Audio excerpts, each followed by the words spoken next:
Hello students, अगर आप हमारे इस चैनल आरबीएस फिजिक्स पर पहली बार आए हैं तो सब्सक्राइब करना ना भूलें, बेल आइकन दबाएं, ऑल करें, जिससे कि हमारे वीडियो के अपलोड होते ही इसके नोटिफिकेशंस आपको मिल जाएं। ऐसे हम लोग पढ़ रहे हैं, लास्ट है उसमें कुछ चीज़ें हमको और भी पढ़नी है, यद्यपि वो सिलेबस में हमारे यूपी बोर्ड के नहीं है, लेकिन फिर भी उसकी ज़रूरत हमको पड़ती रहती है।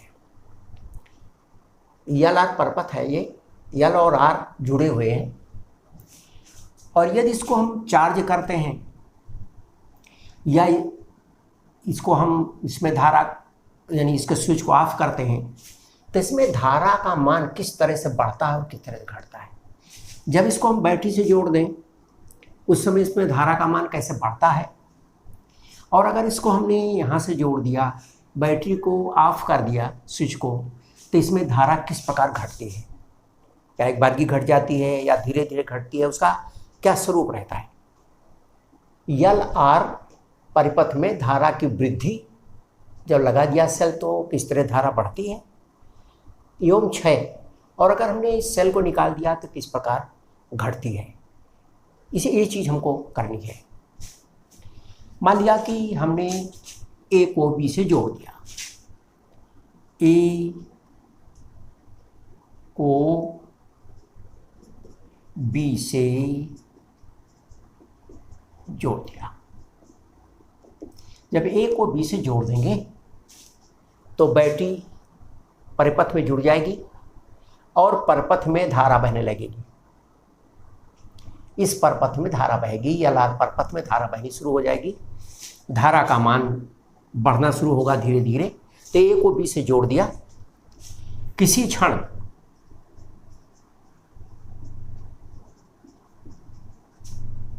टी पर, किसी क्षण टी पर, किसी भी समय, टी का मतलब यानी किसी भी समय पर, मान लिया कि इसके अंदर जो धारा बह रही है उसके कारण इसके सिरों के बीच का विभवांतर, हम जानते हैं प्रेरकत्व के सिरों के बीच विभवांतर L D I by D T होता है, प्रतिरोध के सिरों के बीच का जो विभवांतर वो आई आर होता है। तो किसी भी क्षण टी पर इसके सिरों के बीच जो विभवांतर होगा बी एल, और इसके सिरों के बीच जो विभवांतर होगा वो वी टी पर, और यही बराबर होगा लगाए गए इस विद्युत वाहक बल के, क्योंकि पोटेंशियल ड्रॉप यहाँ इतना होगा, इतना यहाँ होगा। किसी भी क्षण टी पर V L plus V R बराबर ही या L D I by D T plus I R equal to ई।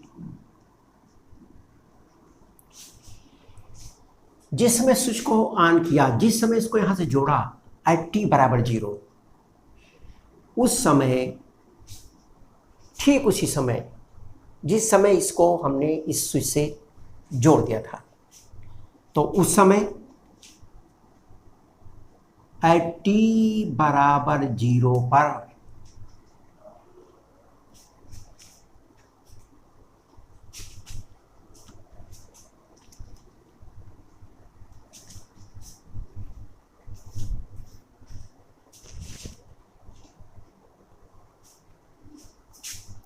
तो एट टी बराबर 0,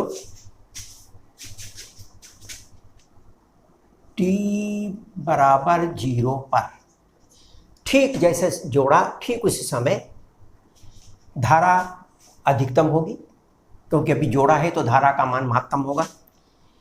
टी बराबर 0 पर आई बराबर आई 0, और उस समय धारा में जब धारा महत्तम होगी अपने अधिकतम पर होगी, उसमें कोई परिवर्तन नहीं होगा, और इसलिए D I upon D T equal to 0। तुरंत जैसे जोड़ा, बाद में तो फिर इसमें प्रेरित विद्युत वाहक बल पैदा होगा, धारा का विरोध करेगा, धारा का मान अधिकतम नहीं होगा।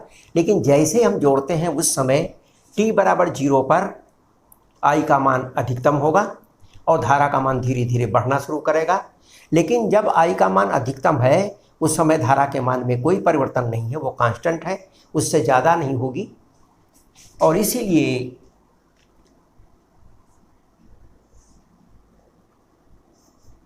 समीकरण 1 से, अब इस समीकरण देखिए, D by D T zero हो जाएगा, आई का मान आई जीरो हो जाएगा, तो E equal to I zero are.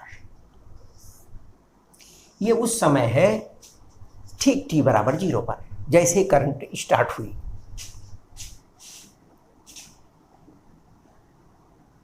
समीकरण 1 में रखने पर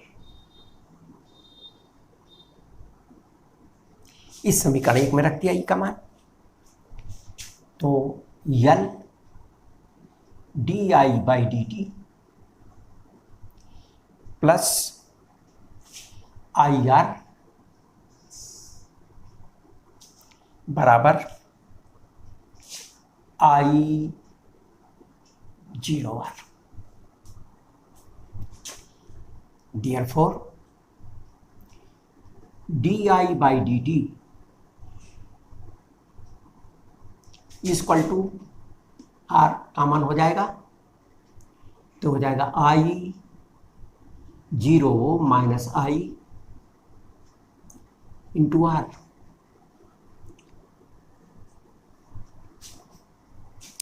इसको उधर ले गए, I zero minus I into R, R का मान है, ये बराबर हुआ L D I by D T, और इसीलिए D I upon I zero minus आई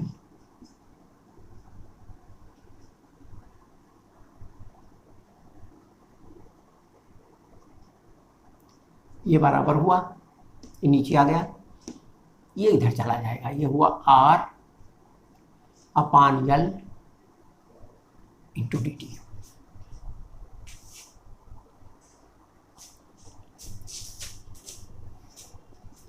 इसको इंटीग्रेट कर दिया and therefore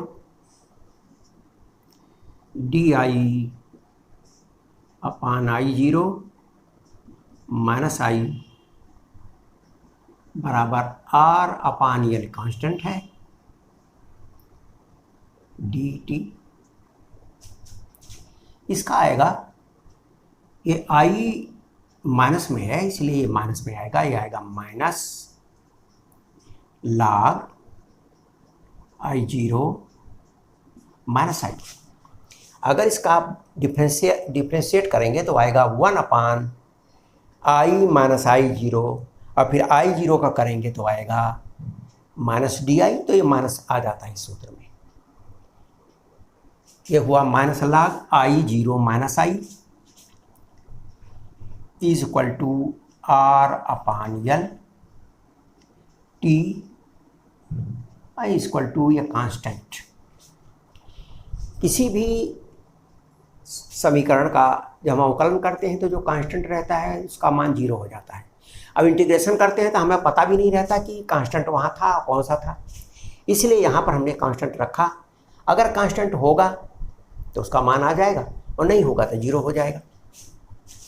to find out this constant, ये सी कांस्टेंट है यहाँ, जहाँ सी स्थिरांक,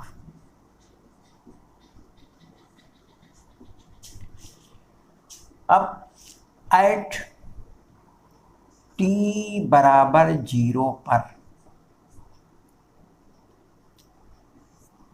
टी बराबर 0 पे, ठीक स्टार्टिंग पर जब टी का मान 0 था, तो टी बराबर 0 पर जो करंट है आई, ये तो किसी समय टी पर है, टी बराबर 0 पर जो करंट थी वो आई जीरो थी, आई नहीं बल्कि आई जीरो। तो टी बराबर 0 पर करंट यानी धारा आई बराबर आई जीरो।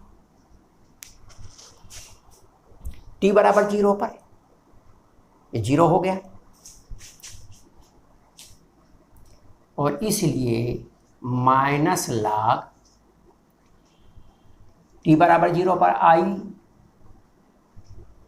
t बराबर 0 पर i बराबर 0, i का मान 0 है, इसलिए बचा माइनस log i0 बराबर c। t बराबर 0 पर ये तो 0 हो गया, t बराबर 0 पर धारा, ये तो I धारा किसी क्षण की है, और t बराबर 0 पर धारा का मान अधिकतम था, I 0 था, I नहीं था, I 0 था, तो t बराबर 0 पर धारा I 0, और इसीलिए इसमें हमने रखा, ये 0 हो गया, यहाँ इसका मान 0 रखा तो आया माइनस log I0 बराबर c, और इसीलिए इसमें रख दिया minus log I minus I0 equal to R LT और माइनस log I0। अब हम इसको इधर ले आते हैं, इसको इधर ले जाते हैं। जब इसको इधर ले जाएंगे तो ये पॉजिटिव हो जाएगा, log या log I0 minus I minus log I0 equal to minus R बटा L इंटू टी, या log I minus I0 minus I upon I0। ये भी log है, ये माइनस में है तो माइनस वाली चीज़ नीचे आ जाती है, तो हो गया log I0 माइनस I, ये हो गया, एक ही जगह log कर दिया तो यह हो गया अपान I0 and R upon L into T. Anti log ले लिया इसका, एंटी log लेने पर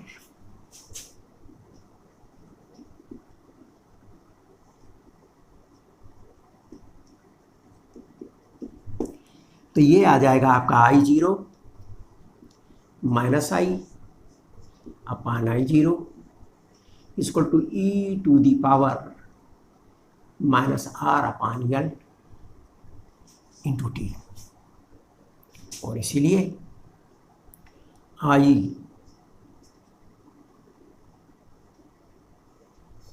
minus I0 equal to minus I0 e to the power minus R upon L T, इसको उधर ले गए, और इसलिए T I equal to I0 का मान आ जाएगा 1 minus e to the power minus R upon L into T.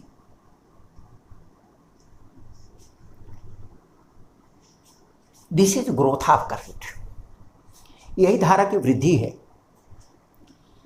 यही धारा की वृद्धि है LR सर्किट में, यही धारा की वृद्धि है।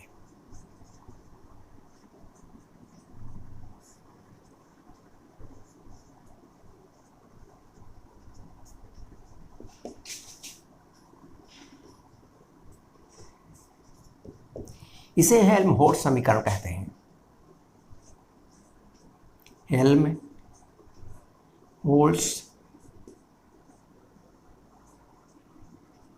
समीकरण।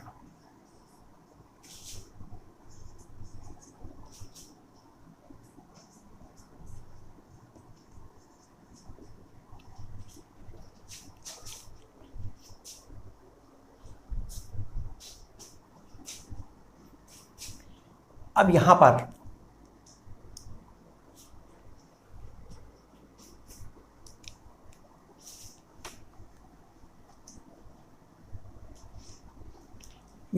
आप देखें, यह है आपका minus R upon L upon R को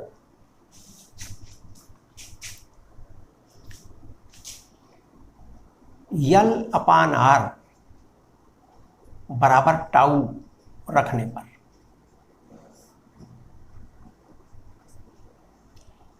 I equal to I0 1 minus e to the power minus T upon tau.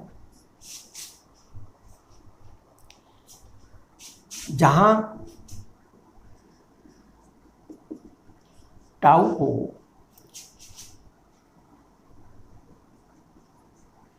समय नियतांक या टाइम कांस्टेंट कहते हैं,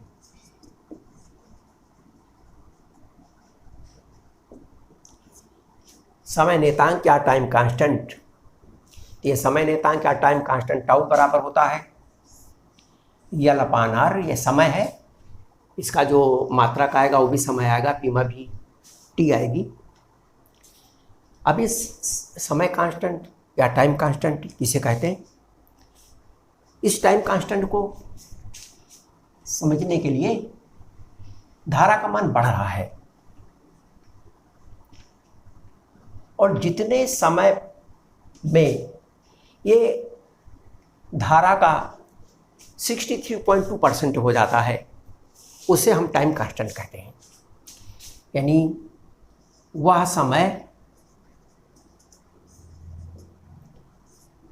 जिसमें धारा बढ़कर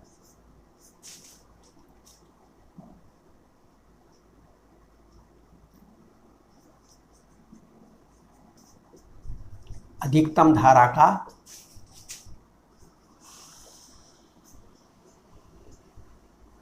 63.2%।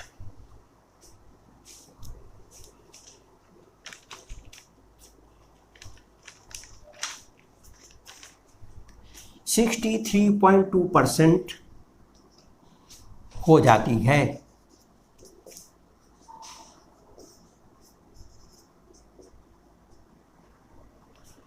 उसे टाइम कांस्टेंट कहते हैं, समय नियतांक कहते हैं।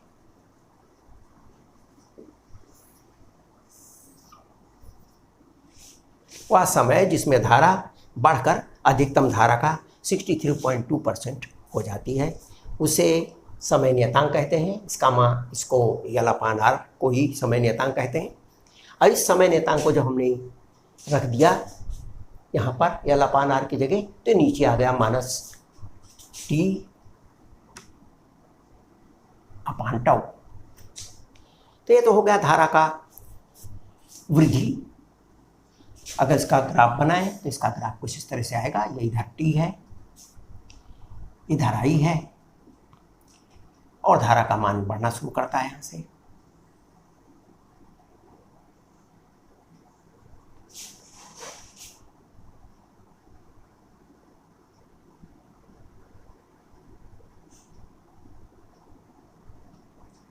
ये I0 है।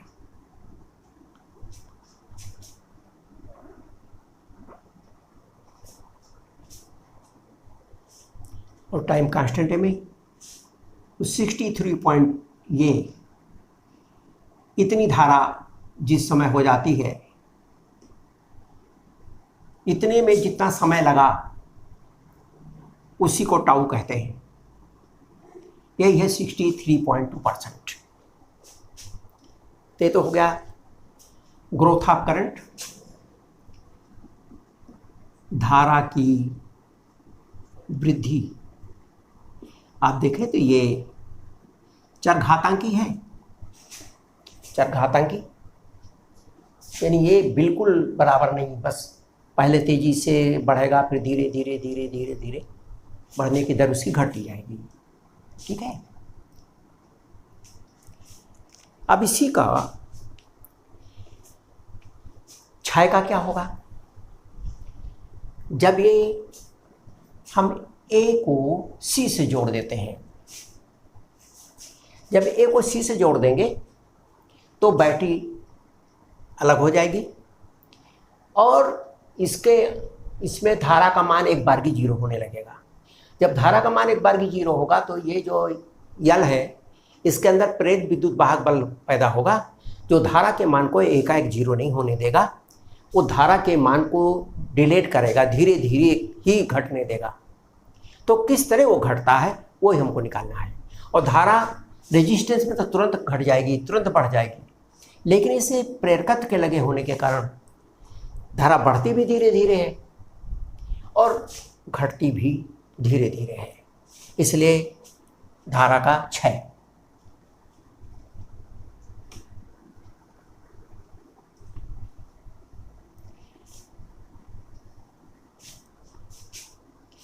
अब धारा के क्षय के लिए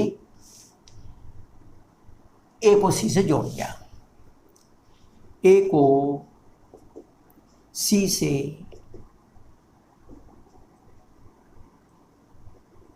जोड़ दिया, अतः सेल यल आर से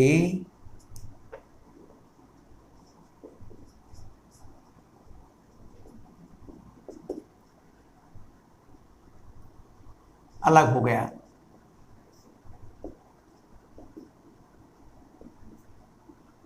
देख रहे हैं, जब इसको यहां से जोड़ दिया तो इस सेल से कोई मतलब नहीं रहा।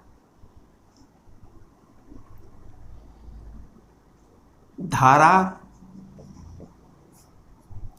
एकाएक घटेगी, किंतु प्रेरकत्व में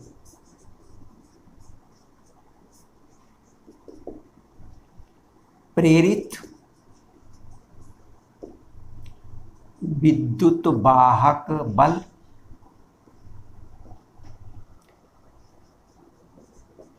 धारा के घटने का विरोध करता है।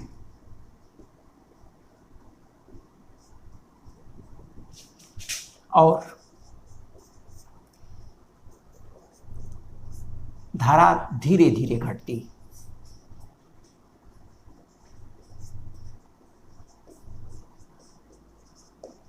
धारा धीरे धीरे घटती है। हमको ही निकालना धारा धीरे धीरे कैसे घटती है।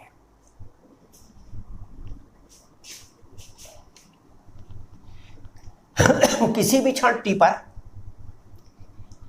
किसी भी क्षण टी पर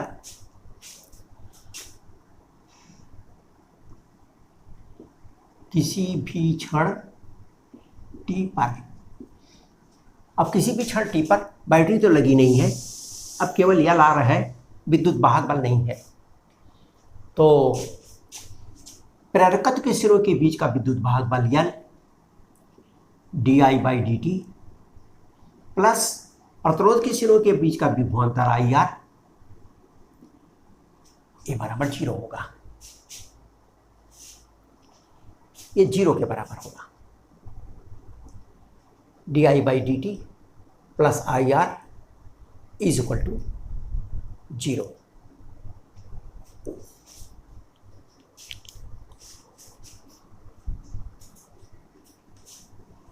अब यहां पर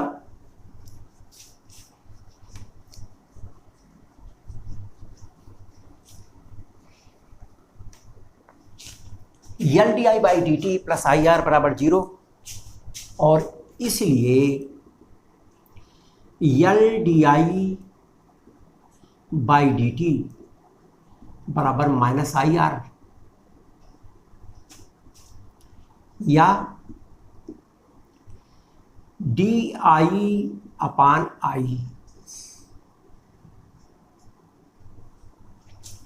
di/i बराबर minus R/L dt, R/L dt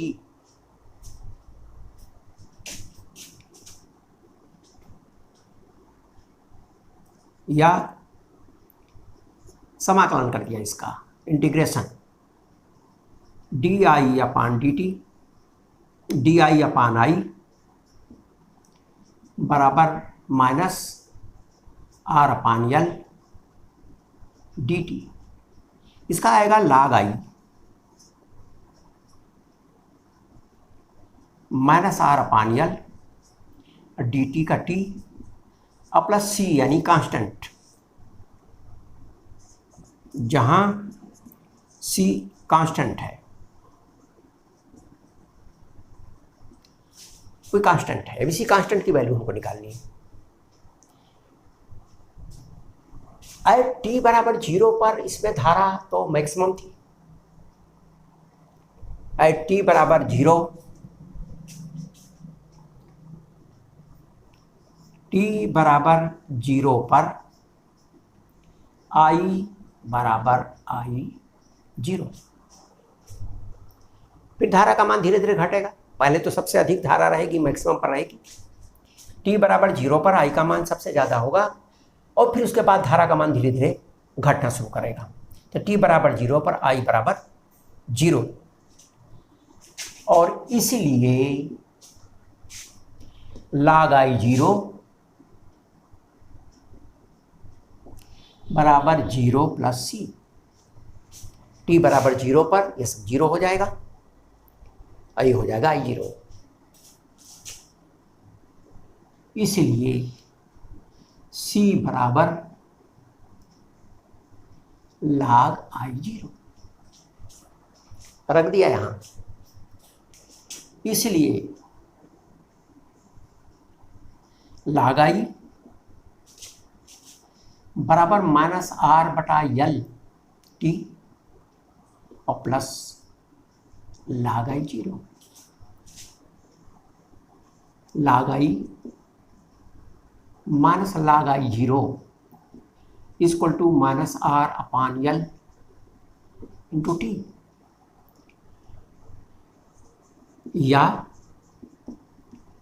इनको दोनों को एक जगह कर दिया, log माइनस में है तो हम भाग में कर देते हैं, I upon I 0 minus R upon L into T.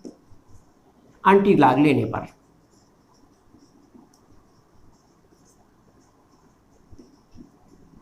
Anti log ले लेंगे तो log यहाँ ख़त्म हो जाएगा, यहाँ रहेगा आई अपान आई 0 और यहाँ रहेगा E to the power minus R upon L into T.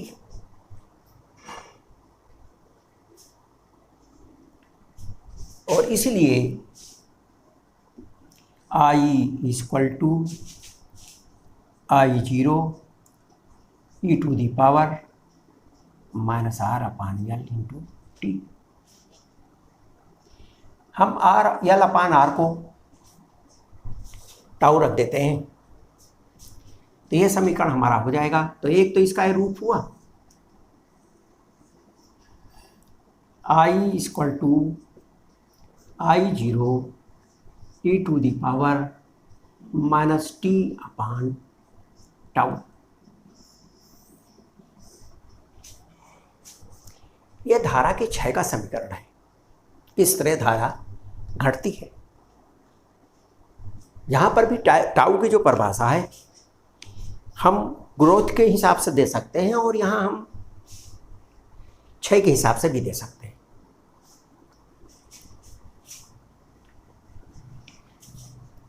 जो एल आर परपथ है उस परपथ में ग्रोथ होते समय, वृद्धि होते समय जितने समय में धारा 63.2% हो जाती है वो समय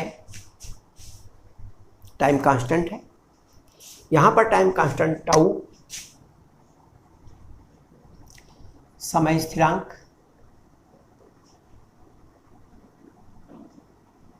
इसको हम डीके की दृष्टि से भी हम दे सकते हैं।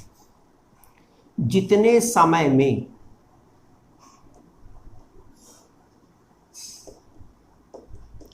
धारा महत्तम मान का 36.8%, 36.8%। हमारा 36.8% रह जाती है, घट जाती है।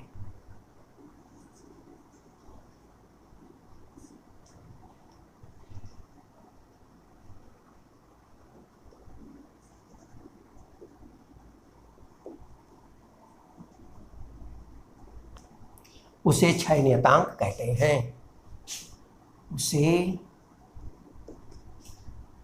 समय स्थिरांक कहते हैं।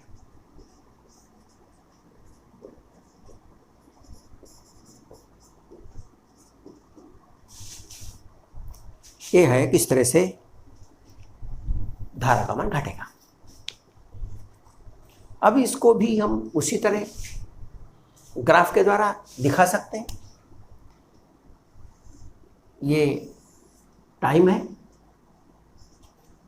ये धारा है आई, अधिकतम धारा चलती,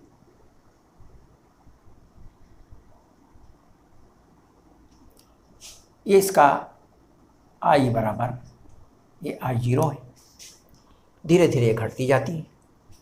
ये क्षय है, क्षय धारा का क्षय या डिके, डिके है ये डिके।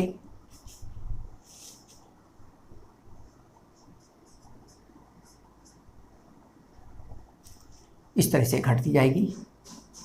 ये इसका अधिकतम मान है और जितने समय में ये घट करके पहुंच गई इतना, इसको ये है आपका 36.8%। इसके लिए जितना समय लगा ये इसका टाइम कांस्टेंट है। तो ये तो हो गया कि किसी भी एलआर परपथ में धारा किस तरह राइज करती है, बढ़ती है, क्योंकि धारा एक बारगी अधिकतम नहीं होती। धारा जब उसमें बढ़ने लगती है तो प्रेरकत्व में प्रेरित विद्युत वाहक बल पैदा होता है जो धारा को एक बारगी बढ़ने नहीं देता, उसका विरोध करता है। यह धारा धीरे धीरे बढ़ती है, फिर जाकर अधिकतम पर पहुंच जाती है। और इसी तरह से धारा को अगर हम एलआर परपथ में घटने के लिए छोड़ दें, एक बारगी स्विच को ऑफ कर दें, तो धारा एक बारगी बंद नहीं होगी। धारा जैसे ही बंद करेंगे वैसे ही प्रेरित विद्युत वाहक बल, क्योंकि फ्लक्स एकाएक 0 होगा, प्रेरकत्व में 0 होगी, तो वो प्रेरित विद्युत वाहक बल धारा को एक बारगी 0 नहीं होने देगा। ऐसे धारा का मान धीरे धीरे 0 होगा। तो दोनों स्थितियों में धारा एक बारगी 0 नहीं होती, धीरे धीरे 0 होती है, और वृद्धि भी है तो वो धीरे धीरे होती है।